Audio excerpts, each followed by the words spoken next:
مرحبا عسلامة. بداية من 15 مارس وإلى غاية آخر الشهر إن شاء الله فترة رطبة ممطرة أكثر من منخفض جوي. البداية باش تكون إن شاء الله يوم الأحد، منخفض 15-17 مارس 2026 مع انخفاض في الحرارة وأمطار غزيرة في عدة مناطق تونسية ومغاربية. شوف المنخفض الجوي العملاق الموجود في شمال الأطلسي يدور عكس عقارب الساعة، منه ستنقطع كتلة من الهواء البارد في اتجاه وسط المتوسط وتونس والجزائر إن شاء الله بداية من الأحد 15 مارس 2026.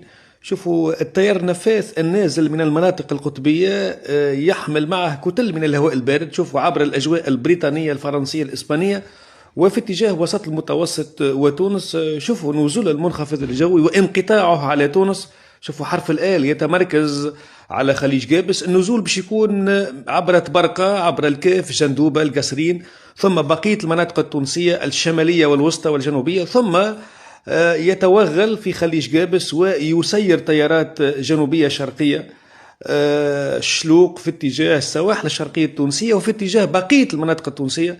شوفوا تقريبا كل المناطق التونسية باش تكون معنية بكميات من الأمطار. شوفوا حرف الآل المنخفض الجوي يتمركز على خليج جابس ويسير أنا واضح جدا تيارات شرقية، ثم في اتجاه الأجواء الليبية، زاد ليبيا معنية بالأمطار مش فقط تونس والجزائر، أنا في اتجاه الغرب الليبي والشرق الليبي لاحقا. قلت ما هذا المنخفض الجوي أمامكم في الخريطة، أنا على تونس على الجزائر. هذه زاد خريطة أخرى باللون الأزرق لتمركز المنخفض الجوي وانقطاعه على الأجواء التونسية الجزائرية الليبية.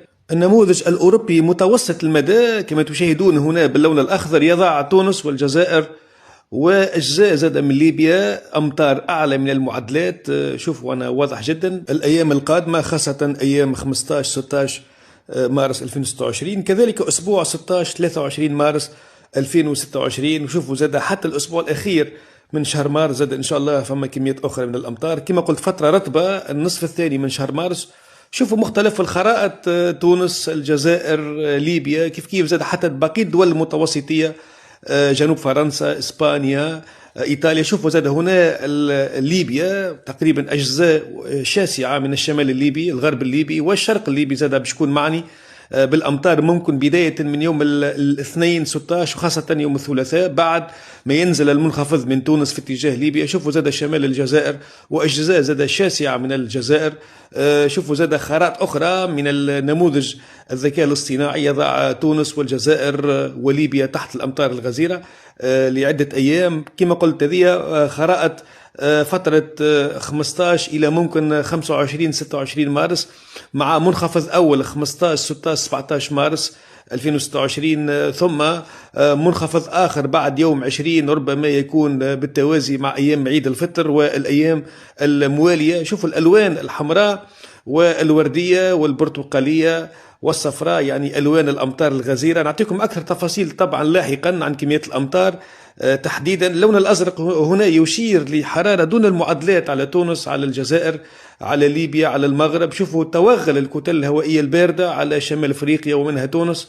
الغلاف الجوي باش يكون بارد الفترة القادمة خاصة فترة 15-25 مارس 2026. شوفوا هنا اللون الأزرق والبنفسجي يشير لحرارة دون المعدلات في تونس وفي الجزائر.